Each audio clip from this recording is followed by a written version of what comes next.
sekarang tiba-tiba, buang, setiap minggu ada festival. You name it lah, banyak banget festival sekarang gitu kan. Ya. Hebatnya Coachella, hampir setiap hari keluar tuh. Rock am Ring keluar. Kemudian sebentar lagi Rock in Rio keluar. Jadi memang semua banjir. Ya intellectual property ini ke depan itu kan sebetulnya bukan jadi nilai tambah lagi, bahkan bisa jadi sumber kehidupan mereka di hari tua kan. Dari belakang, dari pintu depan, semua sampai ke belakang kita melihat ada suatu benang merahnya, experience-nya ada, ya kan? Semua itu yang ngajarin di Indonesia kan event rokok yang ngajarin itu sebenarnya. Apa yang berbeda nih setelah 2 tahun? Apakah kita udah geser punya tren baru dengan semua kemajuan yang ada? Terus ketiga, habit orang-orangnya jadi seperti apa sih? Kalau sekarang kita menggadang-gadang pariwisata, itu sebetulnya kita harus menggadang-gadang dulu yang namanya event.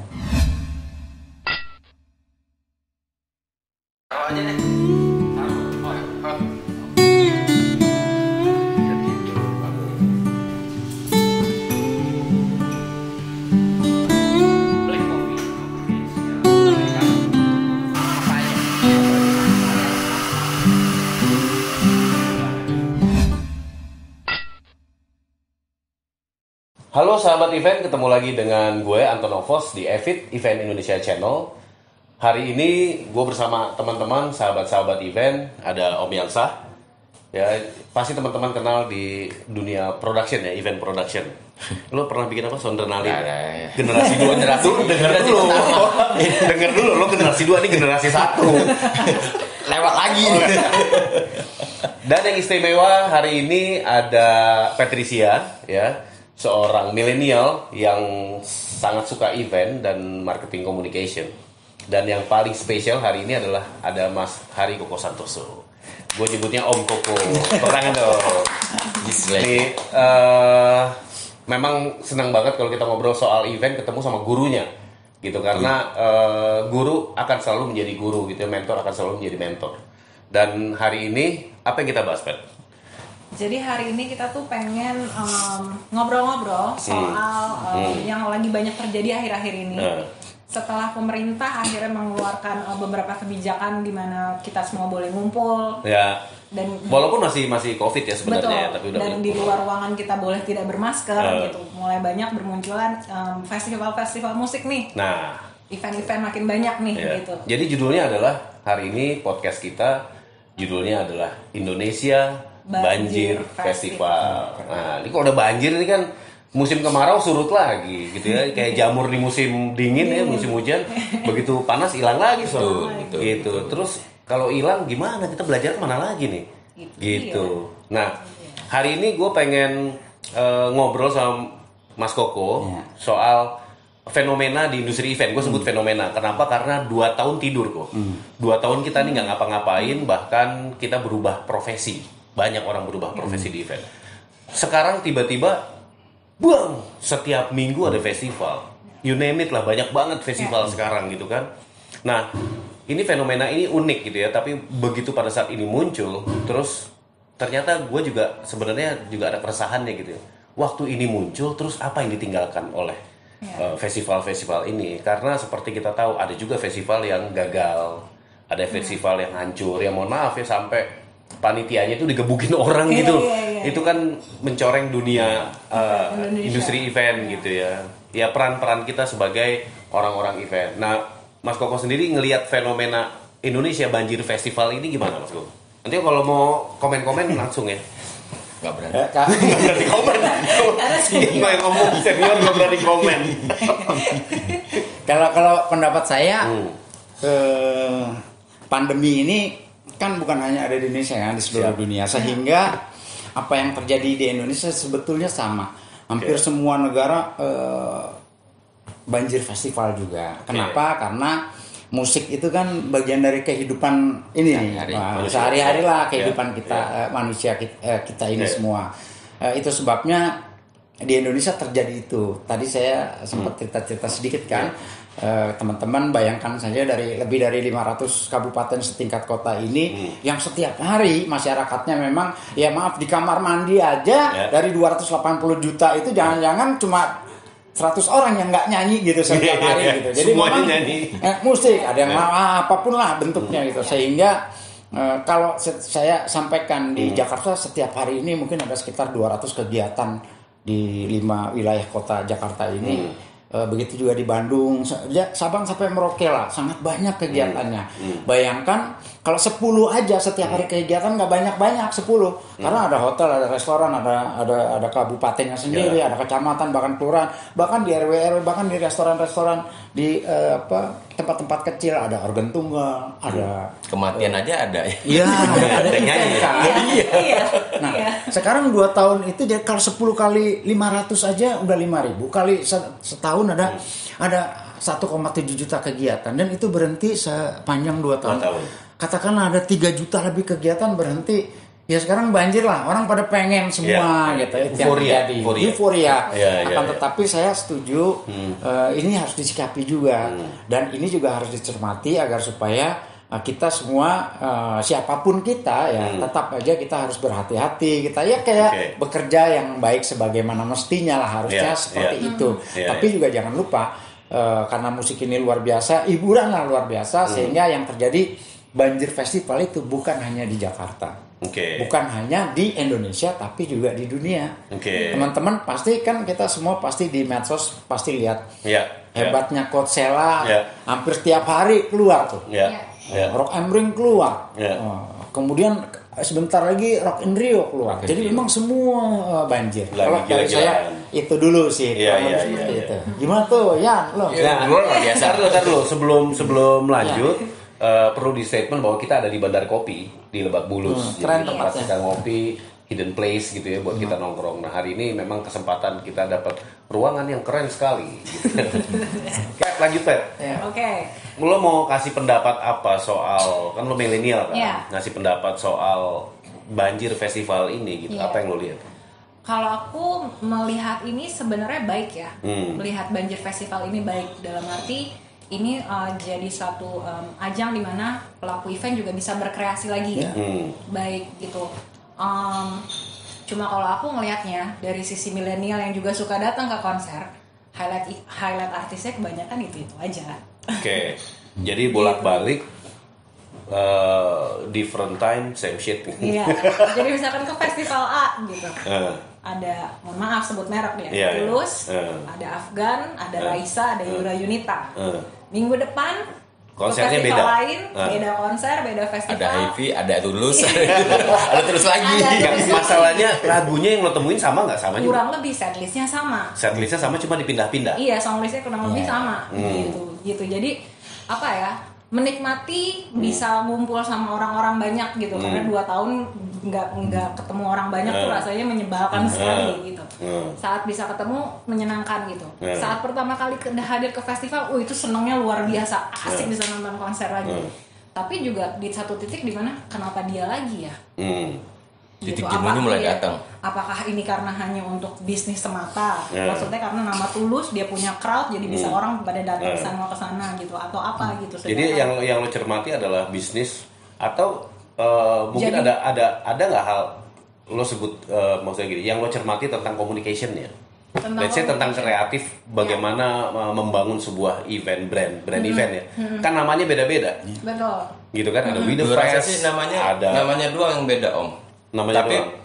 isinya sama Nah, semua. masalahnya yang gue pengen tanya adalah apakah lo tertarik melihat semua event itu karena namanya yang beda-beda, keseruan yang berbeda-beda, atau karena apanya? Kalau yang pertama itu karena line up artisnya.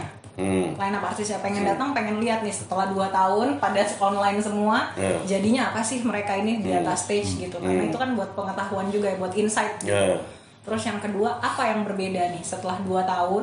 Apakah kita udah geser punya tren baru dengan semua kemajuan yang ada? Terus ketiga, habit orang-orangnya jadi seperti apa sih?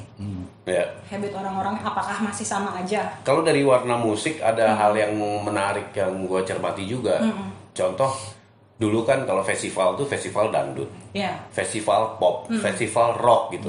Tapi ada satu event gue sebut aja Synchronize misalnya. Itu dari mulai pop, disco, rock sampai Rhoma Irama ada di situ. Sesuai namanya, Synchronize. Iya, dan yang gue salut adalah semua anak muda udah nggak milih. Dia juga mau joget. dengerin dangdutnya Bang Roma. Nggak jaim Gitu. nyanyi kangen band. Nah, nggak jaim nyanyi. Kangen band tuh jaim banget tuh baru muncul kalau ngapain kan sih kita polem kan? gitu. Bener, tapi ternyata begitu hadir kangen band semua nyanyi. Semua nyanyi Hafal. sekarang. Nah, itu kerennya musik tapi di Indonesia. cuma sinkronis yang bikin pembeda. Yang lain sama Nggak aja. banyak. Yang kayak gitu cuma sinkronis. Iya. Iya, maksudnya yang tetap Sentuhannya inline tuh dari dia bikin sentuhan yang berbeda dan udah berapa tahun kenapa generasi kita tidak belajar? Itu loh pertanyaannya. Gitu loh. Oke. Ya kan sinkronis sudah 7 tahun barangkali ya. Jadi gini, proses penciptaan event itu sudah bukan di artisnya, mungkin ya. Iya. Tapi namanya apa ya yang keren? Namanya Cuma apa ya? iya. Gitu Cuma misalnya namanya Yes gitu Festival, Wow Festival. Artisnya siapa?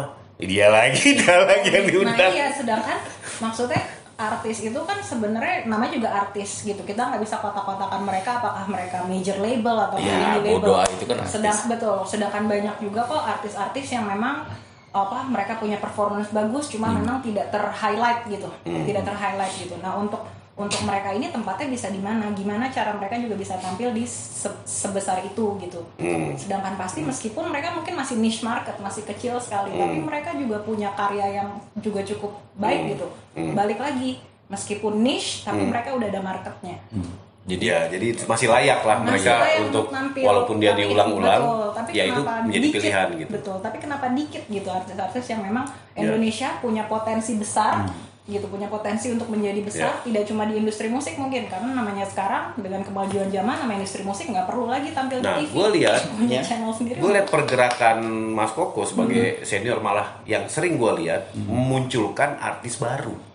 Nah, Festival malah lebih sedikit, tapi Koko bikin berapa kali gue lihat ya bikin 1000 band apa gitu. Wah, artis-artisnya baru-baru gitu. Yes. Nah, ajang itu kurang.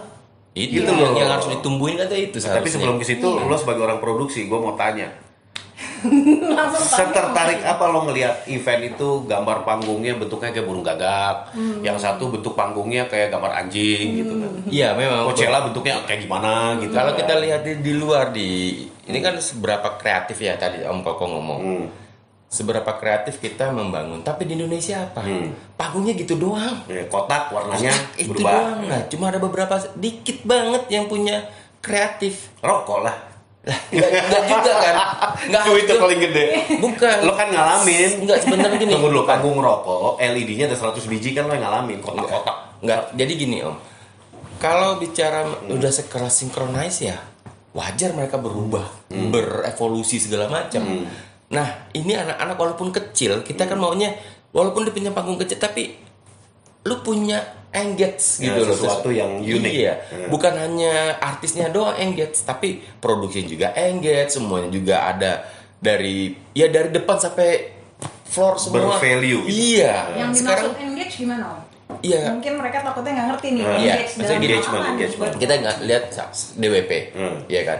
Itu kan dari belakang, dari pintu depan, semua sampai ke belakang kita melihat ada suatu benang merahnya, experience-nya ada, ya kan? Semua Ya, itu yang ngajarin di Indonesia kan event rokok yang ngajarin itu sebenarnya. Karena dia minta ada begini, abis ini penonton harus melakukan ini, abis itu melakukan ini. Nah, tapi kita udah bertahun-tahun. Orang ngetes tembakau juga ada di event Iya, rokok. tapi kan udah bertahun-tahun, ya kan? Bertahun-tahun hasilnya apa sih? Begitu doang flat. Yang apalagi yang baru-baru, cuma namanya doang festival, ya kan? Namanya fest apa, tapi isinya ya itu lagi. Jadi kita mau nonton tuh, ya barangkali kita bicara dari sisi orang yang paling sedikit ya. Orang umum nggak bisa kita samain gitu loh. Tapi kalau kita biarkan begitu, orang umum juga pasti akan enak. Ya. Sama aja. Begitu lagi. Iya. Berarti ini akan masuk ke titik jenuh juga. Iya. 2023 Bahayanya. nongol lagi kayak gini. Kayak gitu loh. Kok, gue mau tanya satu hal sama Mas Koko tentang penting nggak sih kita intellectual property ya? Ini kan kalau di Korea nih kan, di K-pop itu jadi industrinya gokil men. Sampai satu kotak artis itu ada kotak kayak merchandising. Itu dibelah-belah kok. CD-nya dijual sendiri, stikernya segede gini dijual sendiri, dusnya kosong dijual sendiri. dan orang ngantri buat itu. Dan itu antri untuk itu. Bagaimana Indonesia dengan Banjir Festival ini mulai kepikiran nggak sih ke situ orang-orang Indonesia ini tentang musik? Harusnya merchandise-nya, lo kan bikin merchandise dulu kan gila-gilaan tuh, Sondernalin yang lama tuh. Ya, intellectual property ini ke depan itu kan sebetulnya bukan jadi nilai tambah lagi, bahkan bisa jadi sumber kehidupan mereka di hari tua kan. Tapi hal-hal yang kita omongin hari ini sebetulnya informasi yang baik buat teman-teman event, informasi yang baik juga buat teman-teman penonton, informasi yang baik juga buat teman-teman produk. Jadi memang Indonesia itu jangan hanya membuat tontonan. Karena tontonan ke depan harus jadi bagian juga dari bagaimana negeri ini bisa maju lewat event. Betul. Itu kan. Nah, jadi ketika kita menyadari bahwa negeri ini ke depan industri event akan menjadi bagian dari kemajuan bangsa ini. Semoga ini menjadi informasi yang baik buat teman-teman. Nah, itu sebabnya kita berempat hari ini punya semangat yang sama. Event itu harus baik, event itu harus kreatif, bahkan event itu harus menjaga harkat martabat budaya bangsanya sendiri. Itu penting banget itu. Karena kedaulatan budaya kita ini juga jangan jadi runtuh gara-gara event kita ini. Oke, kita semua berkreasi, udah berkreasinya itu aja. Tidak menjaga harkat martabat itu lebih parah lagi nanti. Hancur ya. Tapi yang satu dulu lah kita selesaiin bagaimana event itu menjadi sebuah event yang menarik. Artinya bukan hanya sekedar tontonan, bukan hanya sekedar berbagi pengalaman. Tadi pengalaman. Mungkin ke depan butuh juga menjadi bagian dari tantangan. Tantangannya apa? Bahwa si penonton ini nanti bukan hanya nonton. Penonton ini juga nanti akan memberikan masukan misalnya. Ada Dropbox yang bilang bahwa kayaknya harusnya event begini nih. Agar supaya yang memikirkan industri event ke depan bukan hanya pekerja seninya, bukan hanya penyelenggaranya, bukan hanya sponsornya, tapi juga penontonnya. Bahkan masyarakat ini harus berperan paling depan. Kita ini selalu terbalik. Itu sebabnya orangnya sedikit. Karena kita hidup puluhan tahun di sini, si Hansa, si Anto gitu. Jadi dia punya semangat itu. Nah, harusnya dari dulu, tapi ini kan pengalaman ya. Jadi dari dulu penonton itu adalah segala-galanya buat sebuah event. Karena kalau nggak ada penonton, artisnya juga bete. Apalagi yang modalin, duitnya nggak balik, makin bete dia. Nah, sementara kalau kita sekarang ngebahas kekurangan event, sepertinya yang paling bisa melakukan perubahan event adalah penonton itu sendiri. Nah, bagaimana mereka melakukan itu? Orang eventnya meng-create agar supaya ada Dropbox, ada masukan ini. Sebelum eventnya gitu. Nah, masalahnya gini, event-event yang besar dan bagus ya, yang gua alamin gitu. Ini berkaitan sama industri besar, seperti contohnya rokok. Nah, rokok itu sangat butuh experience, engagement, dan dia punya key performance indicator. Ada indikator. Indikatornya menyatakan bahwa penonton harus 10.000. Usianya sekian. Habis itu orang dikumpulkan dalam kuesioner dengan digital. Sehingga setelah event, itu bisa dievaluate. Apakah ini sukses? Apakah sesuai dengan target market? Kalau event inisiatif ini kan jarang yang melakukan. Gue ngerti banget karena berapa kali juga kita bekerja untuk banyak perusahaan-perusahaan yang disebut itu tadi, katakanlah rokok misalnya. Jadi gini, tidak bisa juga dipungkiri rokok itu apapun produknya, dia berharap eventnya ke depan lebih baik. Harapan yang saya tadi kan. Tapi maaf sekali lagi, yang hebat itu penontonnya. Penonton. Karena kuncinya di penonton. Lu mau bilang apa kalau penontonnya nggak mau, lu gak ditonton. Itu sebabnya marilah kita membiasakan yang tadinya cuma 4-7 orang. Kalau penonton bisa 20.000 tuh. Nah, 20.000 dapat 1% aja udah lumayan kan? Udah lumayan daripada kita berempat atau bertujuh ini. Gitu. Nah, itu sebabnya kita membiasakan diri yang di depan penonton. Nah, yang kedua adalah si pengisi acara agar dia bertanggung jawab. Tapi pengisi acara kalau nggak ada yang nonton, dia nggak akan jingkrak dia nggak akan nangis kalau lagunya sedih gitu. Nah, baru yang terakhir si penyelenggara ini bisa IO, promotor. Nah, kemudian ada di situ di backup oleh finance yang biasanya sponsor kayak gitu. Jadi mari sama-sama kita sepakat. Memang kalau beli apa-apa kan pembeli raja, nontonlah rajanya gitu. Betul. Jadi maaf nih, perusahaan lu boleh gede, lu boleh pinter-pinter, kalau penontonnya nggak mau. Karena sehebat apapun lu ada 20.000 orang, masa 20.000 lebih pinter dari lu kan nggak mungkin, kan gitu kan? Nah, mungkin tadi jawabannya yang paling tepat adalah, yuk kita sama-sama mengkreasikan dalam sebuah event ada Dropbox atau ada apapun bentuknya atau questionnaire tapi tidak berkaitan dengan event, berkaitan dengan si rajanya siapa penonton. Karena kalau penontonnya suka ini, ya lu harus itu, nggak mungkin lah di mana lu berdiri kan langit dijunjung. Itu kan value komersil ya. Iya. Tapi gini, si penonton ini sadar atau tidak sadar, kita pasti akan mendapatkan yang namanya keinginan sesungguhnya. Nah, lu kan penyelenggara, lu bikin sebuah pemikiran. Sehebat-hebatnya lu lebih hebat dia karena dia yang merasakan pikiran lo. Jadi pikir nanti kalau abis gini dia pasti pengen ini nih. Bisa jadi ya, bisa jadi enggak. Yang menilai pikiran kita, kreatif kita adalah mereka. Itu sebabnya orang bijak bilang yang menilai kita orang lain. Konser juga bijak, orang lain yang suruh nilai. Lu boleh modal-modalin kalau nggak ada yang nonton nggak ada gunanya lo, kan gitu kasarnya gitulah. Gitu. Jadi konser zaman sekarang nih kalau buat teman-teman yang lagi bisnis jangan bikin konser idealis lah. Tapi gue setuju. Tapi gue setuju bahwa konser itu memang harus dipikirkan matang-matang agar supaya namanya juga konser itu kan agar orang nggak jenuh. Lo malah bikin orang jenuh kan kacau kayak begitu. Nah, kurang lebih kayak gitu sih. Nah, kalau gue ingin bahas juga tentang ini kok, bagaimana dengan muatan Indonesia di dalam sebuah event, baik dekorasi, lagu, tari. Gitu. Menurut Koko dari Banjir Festival yang ada ini, apakah sudah mencukupi gitu loh membawa budaya dan ini Indonesia? Jadi gini, budaya itu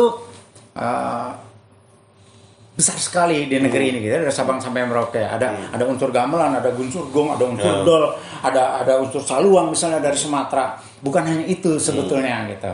Yang pertama adalah pemberdayaannya. Karena kalau kita tidak memberdayakan saudara-saudara kita dari Sabang sampai Merauke, yang Patris bilang tadi, kalau artis-artisnya itu aja, sementara orangnya ada 280 juta, masa artisnya cuma 10 yang ditampilin itu kan nggak bijak juga kita semua, bukan balik lagi tapi ntar bisnisnya nggak laku kok.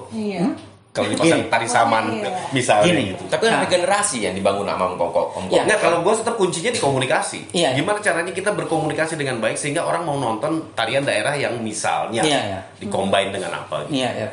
Jadi kalau menurut gue menyelesaikan sebuah persoalan negara dengan 280 juta penduduk nomor 4 terbesar di dunia loh. Ini nggak mudah. Tapi perbanyaklah gerakan-gerakan seperti hari ini. Ayo kita sama-sama. Kita nih bicara Indonesia loh, bukan bicara konser.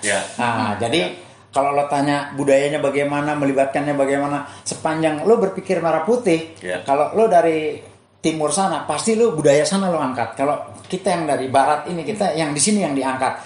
Ketika semuanya mau bergerak yang sama, itu secara tidak langsung kedaulatan budayanya terjaga. Bagaimana caranya? Siapa yang mau gemain ini? Nah, dimulailah dari tadi gue juga sempat bilang. Nah, kita mungkin bukan seperti seperti tokoh-tokoh agama yang khotbah gitu.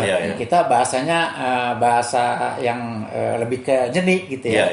Tapi tujuannya sama sih. Bagaimana caranya? Marilah kita sama-sama membuat event yang menjaga kedaulatan budaya dalam bentuk apapun. Pertama, pemberdayaannya, jangan itu aja artisnya. Kedua, punya moral juga, jangan di kota-kota itu aja. Mentang-mentang kota itu PAD-nya tinggi, mainnya di PAD situ aja. Nah, sementara Indonesia itu kan negara baru 77 tahun merdeka, Amerika udah 200 tahun. Jangan sama-samain lah. Kalau secara komersil tetap perusahaan-perusahaan yang ingin mensponsori itu melihat di mana ada kekuatan daya beli kan. Gini. Kalau perlu kita harus hari ini pun kita harus bilang jangan begitu. Nanti kita nggak maju juga negara kita. Namanya itu dulu ada istilah Jakarta sentris. Orang di Jakarta aja semua. Setelah dicoba bisa tuh bukan hanya Jakarta, Bandung, Medan, Surabaya. Buktinya Kalimantan banyak artisnya. Jogja sekarang banyak. Mulai dari Kalimantan ada Raja. Misalnya di Jogja ada Selawan Seven. Kesininya udah dari Sumatera. Sekarang ada Timur ada Kihon. Ya bahkan sekarang ada Campur Sari, ada Caknan, Nela Karisma, ada Lala Widi. Gila, banyak gitu. Ayo deh. Indonesia tuh sangar banget ya, jutaan orang bisa mendunia loh sebenarnya. Teman-teman yang bukan teman-teman ini punya moral, kita semua kan punya moral sebetulnya kan. Sadar atau tidak sadar, ingat atau tidak ingat, hal seperti ini harus diperbanyak. Dimulai dari siapa? Ya dimulai dari orang eventnya. Siapa ya kita juga. Terus habis orang yang lain begitu ya, di mana-mana kalau masih baru ada lebih kurang lagi. Jadi ayo aja kita. Tapi nggak sebaiknya gini misalnya. Harusnya ada motor gitu. Gua nggak tahu, mungkin motornya tuh sebuah movement gitu ya. Movement saya kayak Wonderful Indonesia itu kan movement ya. Bagus. Movement. Nah, event juga punya movement. Jadi gimana caranya setiap orang event yang berbisnis event, begitu dia bikin event itu kudu ada campur tangan budaya di situ, gitu loh. Nah, siapa yang mau gerakin itu? Pemerintah tuh udah kalau fenomena ini nih Indonesia Banjir Festival. Kenapa pemerintah nggak yang tep langsung? Yuk kita yuk bagusin ini, kita kampanyekan ini ke dunia, gitu loh. Yuk sama-sama gitu. Iya betul sekali, itu 100 gitu kalau kita sekolah nilainya 100 gitu. Tapi sekali lagi memang negara 77 tahun merdeka, kalau Amerika ada 200 tahun lebih, di Eropa rata-rata 200 tahun lebih, sehingga kalau hari ini pemerintah belum hadir dengan acara-acara seperti ini, ke depan kita harapkan pemerintah hadir. Karena tidak mungkin pendapat-pendapat masyarakat seperti kita bisa menyuarakan ini, apalagi berharap menjadi sebuah gerakan. Gerakan itu harus digerakkan dari pemimpin negaranya, Pak Presiden, Pak Jokowi, kepada Menko-nya itu ada lagi di bawahnya Menteri Pariwisatanya, Pak Sandi misalkan. Nah di provinsi, di kabupaten harus bergerak semua. Nah, itu baru pemerintah hadir. Nah kalau teman-teman kita sebagai masyarakat event rasanya bukan nggak bisa. Bagaimana caranya? Mungkin dengan acara seperti ini semakin banyak, kemudian ada kebersamaan yang baik, sehingga kita bisa menulis surat bersama kepada Pak Bupati, kepada Pak Gubernur, bahkan Menteri dan Presiden. Tapi gini Bang juga, permasalahan itu adalah kalau pada saat pemerintah itu turun tangan, kulturnya berbeda. Iya kan? Kultur pemerintah dengan kultur profesional itu tuh pas saling berbenturan. Sistem berbeda cara. Kan? Berbeda cara, berbeda sejarah, berbeda. Padahal kita satu bangsa, ya kan? Dan berbeda kepentingan. Nah, itu dia. Itu dia. Nah, itu bagaimana menyeleburkan itu loh? Gimana caranya kalau gerakan event itu jalan, yang dibawa adalah merah putih tadi. Iya, tapi tadi jawabannya sebenarnya yang pertama kalau dari saya kita baru 77 tahun merdeka. Selalu ada lebih ada kurang. Menurut ada lagi gue. Selalu ada lebih ada kurang. Tapi kita harus tetap semangat itu, merah putih itu harus tetap didorong. Gitu. Bahkan kalau saya lihat sekarang di kementerian-kementerian, beberapa kali yang saya datang kalau ada seminar, misalkan di Kementerian Pariwisata, ada orang-orang event di sana. Bahkan di musik dan film seorang dokter musik kayak misal Pak Amin Abdullah kayak gitu. Nah itu udah mulai. Kalau dulu kan ya maaf ya, namanya juga negara baru, jabatannya apa, gelarnya apa gitu kan. Itu sebabnya sering jalan di tempat gitu. Ya maaf. Hari ini aja juga sebetulnya masih banyak yang profesinya apa, jabatannya apa gitu ya. Tapi dengan tadi yang saya bilang, ya ke depan ya kita berharap ini salah satu usulan agar supaya tempatkanlah orang yang pada tempatnya kompeten. Biar nggak tulalit gitu. Nah, berarti fenomena Indonesia Banjir Festival ini harus membawa dampak atau menjadi ada pemikiran ke depannya bahwa banjir-banjir ini harus diteruskan nih, sehingga menjadi negeri berjuta atraksi ini gitu ya. Bahwa tapi kan ini kan butuh regenerasi ya. Maksudnya event ini nggak mungkin mereka terus yang bikin. Anak-anak muda harus turun belajar. Nah, gue kadang-kadang suka kepikiran gimana sih kalau event-event gede itu terus jadi muncul buku dan let's say kind of academy gitu loh. Event ini tuh ngeluarin academy sendiri, bahwa event ini ada bukunya, cara bikinnya kita kemarin begini, sehingga anak-anak generasi muda ini akan jadi generasi penerus untuk event, ditambah sama sokongan pemerintah mengharuskan gimana nih, bakunya event tuh harus gimana nih, sama PR-nya itu kok. Jadi nggak tahu ya, gue kepikirannya kalau di Indonesia itu menjadi negara yang festivalnya banyak, kapan kita mendunianya sehingga orang tahu, sehingga orang mau datang ke Indonesia bukan hanya pariwisata, mungkin itu disebut pariwisata juga, tapi datang karena mau nonton konser. Ada nggak gitu orang luar negeri datang ke Indonesia mau nonton konser? Kalau The Hitman yang show ya datang, tapi kalau Hitman yang konser di itu orang Singapura datang. Nah ini orang Indonesia sendiri gitu loh. Ya gimana teman-teman, coba terserah. Ya gimana ya, kalau gue ngeliat itu ya tadi kolaborasinya itu yang harus digaungkan dulu, harus edukasinya harus dibangun dulu. Jadi kolaborasi antara pemerintah dan profesional harus satu duduk dengan pemikiran untuk kita menjadi merah putih tadi yang digaungkan sama Om Koko. Merah putih itu menjadi dasar, fondasi. Jadi baru biar sama. Karena kalau enggak, apa yang mau dihasilkan? Tujuannya dulu apa nih? Pondasi dulu apa? Nah, kalau kita udah dapat ketemu pondasi, nanti kan seperti tadi Om Koko bilang, ditempatkanlah pemerintah orang-orang yang kompeten, ditempatkanlah orang profesional yang kompeten sama-sama. Jadi komunikasinya cepat. Ya di kementerian kan sudah ada itu kan Hasanah Event Nusantara itu kan, yang dikurasi oleh salah satu teman kita juga, ada Mbak Devi di situ kan. Itu kan tujuannya untuk sustainability, kepanjangan mungkin jadi besar nantinya gitu. Nah, gue ngelihat bahwa gue misalnya jadi seorang promotor, duit sekarang lagi ada, gue bikin Pet sama lo suruh bikin Niko. Tapi bulan depan karena gue ada bisnis jual beli mobil, habisnya di situ, nggak bikin lagi gue, nggak bikin event. Itu satu. Yang kedua rokok misalnya, gue ngalamin ya event rokok bertahun-tahun gitu. Kampanyenya sama, eventnya sama. Dari tahun pertama ke tahun kedua meningkat, ketiga meningkat, keempat brand manager produknya diganti, hilanglah event itu. Karena gini, padahal kulturnya kebangun. Karena gini, kepentingan brand. Karena brand, event marketing. Iya, event marketing. Ya. Beda. Ya itu event marketing. Ya, Objektifnya buat produk, bukan buat merah putih. Bukan merah putih gitu loh. Nah, ini kan yang mau digabungin. Gimana ini digabungin gitu loh. Ada dukungan sponsor, ada dukungan negara, ada orang-orang kreatif event yang yuk bangun. Kayak gitu. Mungkin kulminasinya dari yang kecil-kecil banjir festivalnya akan muncul kali kok yang gede banget gitu. Kok yang bikin deh. Ya itu sebabnya tadi kita sepakat bahwa pemerintah harus hadir. Nah, hadirnya jangan hanya dalam bentuk ngobrol-ngobrol, tapi ada regulasi yang jelas, ada turunan daripada pekerja-pekerjanya juga yang jelas, yang tadi yang saya bilang. Jadi kalau latar belakangnya ini pekerjaannya ini, jangan latar belakangnya pekerjaannya itu, kan nggak nyambung. Nah, diskusi yang terjadi, ya ini bisa dibilang sebagai kritik lah kepada baik pemerintah maupun para pelaku event. Ada undangan misalnya meeting online, ratusan orang yang ikut, tapi isinya itu dari pihak pemerintah ngomong aja kita cuma dengerin, habis itu meetingnya selesai. Apa tuh? Apa? Nah itu mungkin karena orangnya tidak menjiwai yang mewakili pemerintah pusat atau daerah itu. Nah kita berharap ke depan bukan orang itu tidak pintar, mungkin malah jadi lebih pintar. Tapi kita kan bukan butuh pintar atau tidak, kita butuh bagaimana semua saling sepakat untuk kemajuan bersama merah putih tadi. Gitu. Oke, dari Pet masih ada lagi nggak? Harapan ke depan nih banjir masih banjir berarti lama loh nih sampai akhir tahun loh.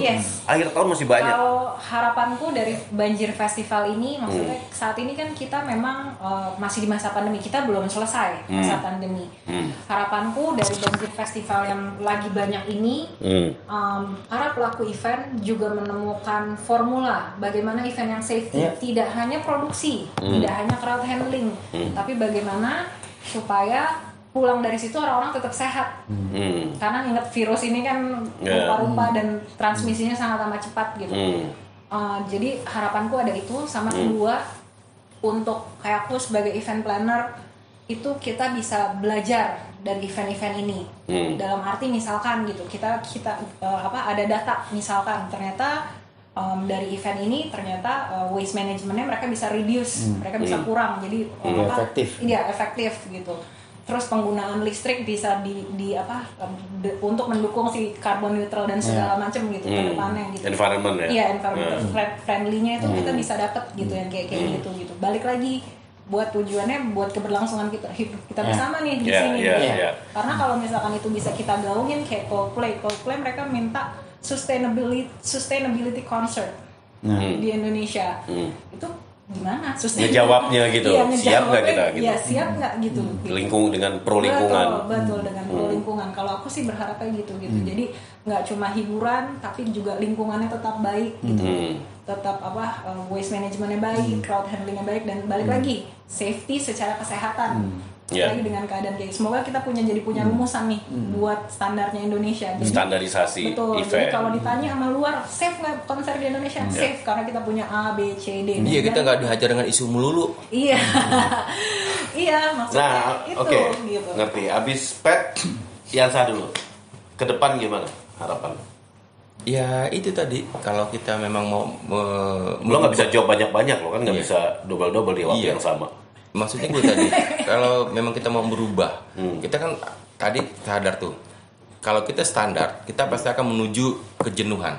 Nggak. Penontonnya bubar pasti, kosong. Yang paling pertama tadi Mas Papa bilang, yang penonton adalah raja, ya kan, satu.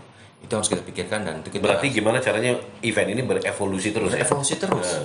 Terus yang kedua adalah bagaimana menempatkan orang-orang tadi, ya kan, yang kita balikan lagi dengan untuk kebutuhan Indonesia untuk menjadi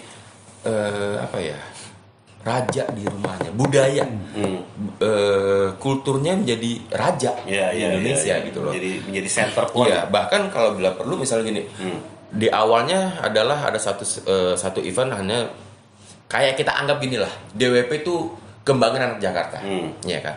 Lama-lama akan ada 1000 atau 27 DWP di Indonesia, sekelas kultur gitu loh, yang orang ya pasti lu bilang, nanti, gue pengen datang gue pengen lihat pasti orang Palembang lihat festival di Irian, dia mau datang, dan apakah suatu hari dia akan terjadi komunikasi, boleh nggak gue injek di sini, itu kan berarti transisi budaya kan, gitu loh. Ya itu yang harus difasilitasi oleh regulator.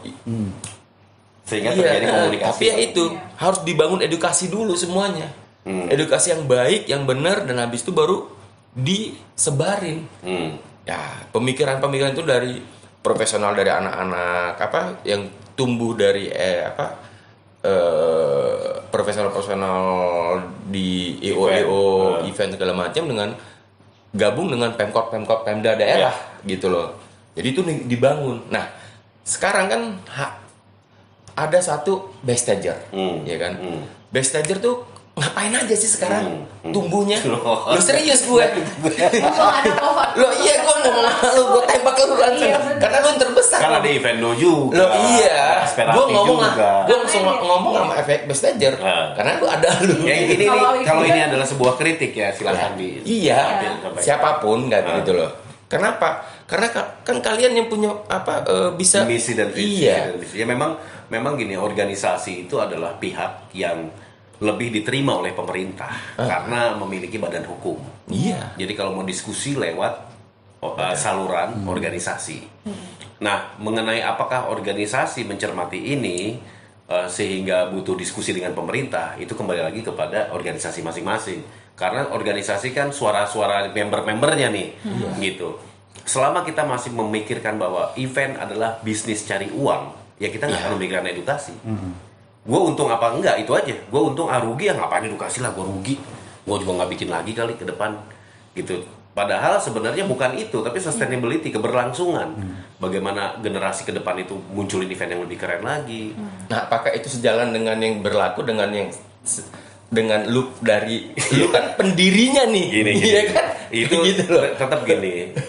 Negara kita kan baru 70 tahun. Organisasi itu baru 2 tahun.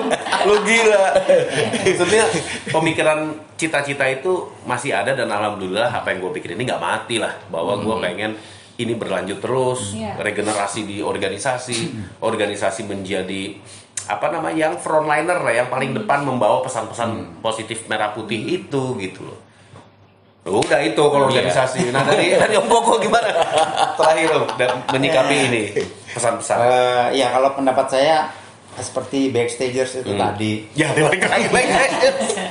selalu memang selalu ada lebih dan kurang. Iya. Bukan hanya backstager, pasti banyak hal, semua kita selalu ada lebih dan kurang. Tapi hari ini kita sepakat untuk merah putih, lebih dan kurang itu nggak apa-apa sepanjang kita berpikir merah putih. Gitu. Siap. Ini kita ngomong lebih dan kurang, nggak ngomongin merah putih itu nggak baik lah. Gitu, Jadi sebetulnya udah salah jalan masih belagu lagi loh. Iya. Nggak baik lah gitu ya. Salah jalan belagu lagi kan. Nggak baik lah. Tapi kita sepakat. Negara harus hadir. Kalau negara bertanya pariwisata bagaimana, musik bagaimana, komunitas-komunitas backstager, Invendo, Asperapi, ada IPC, ada API segala macam itu bagaimana? Ya itu memang harus ada kolaborasi antara pemerintah dengan warga masyarakatnya yang dalam bentuk komunitas-komunitas itu tadi. Artinya harus ada Indonesia Event Summit. Iya. Terus kalau dari semua kumpul. Ya, nah dari kita sendiri hari ini aja kita sudah memberi masukan bahwa kalau sekarang kita menggadang-gadang pariwisata. itu sebetulnya kita harus menggadang-gadang dulu yang namanya event. Karena orang itu, contohlah musik dengan pariwisata. Pariwisata tuh kalau nggak ada musik itu nggak mungkin. Ini nggak hidup, nggak lively. Iya. Hidup. Tapi musik biar nggak di tempat pariwisata. Tadi kita sepakat di kamar mandi dinyanyiin. Nah, cuma tempat kecil aja dinyanyiin. Jalan ditutup aja jadi konser musik. Jadi konser musik. Nah, jadi musik itu bahkan bisa bikin rame, bisa bikin macet, bisa bikin sepi. Sepi gampang, nggak ada musiknya sepi loh pasti. Macet lo bikin musik aja macet pasti. Nah, ya, jadi pemerintah harus hadir agar supaya memahami betul mulai dari backstager sampai asperapi itu tadi, agar supaya ke depan orang-orang yang memang punya semangat merah putih ini, walaupun hari ini sedikit kita kecil sekali, tapi kita harus mulai. Kayak kalau kita nggak mulai dari sekarang, kapan lagi gitu. Tapi sekali lagi selalu ada lebih dan kurang. Semoga menuju 78 tahun Indonesia merdeka, ya kan? Jadi bukan berarti kita bilang bukan menuju pergantian presiden ya, bukan ya? Kita nggak ngomongin itu. Orang kita nggak usah ngomongin itu. Iya, nggak usah. Tutup di sini. Gue nggak ikutan. Iya. Mas Anto, aku satu lagi yang aku tambahin. Kita sebagai pekerja event juga harus bisa melek yang namanya digital. Setuju. Karena dunia semakin sempit. Betul. Ya, semua orang terkoneksi di digital internet. Jadi kalau yang aku lihat sejauh ini untuk semua festival yang ada ya begitu-begitu aja sosial media. Orang Indonesia nih aku percaya hebat loh. Buktinya banyak orang Indonesia yang tanpa kita ketahui freelance itu sampai ke luar negeri. Itu yang kita tahu ilmunya malah dipakai di sana gitu. Jadi kita memang perlu data yang sangat komprehensif, caranya gimana aku belum kepikiran juga, tapi untuk orang-orang hebat itu gimana caranya mereka juga mau kontribusi untuk Indonesia. Halo orang-orang hebat event, ini banyak sekali. Orang digital, stage manager hebat banyak, seorang audio engineer juga pada bersekolah di luar negeri gitu. Ayo bagikan itu kepada generasi muda ini supaya siap gitu. Oke, Om Koko terima kasih banyak sudah mengisi podcast Evit. Patricia terima kasih, Om Yansa terima kasih banyak. Terima kasih buat teman-teman semua yang sudah menyaksikan Evit bersama gua Anton Novros.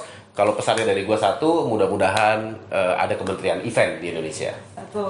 Terima kasih. Assalamualaikum warahmatullahi wabarakatuh. Bye.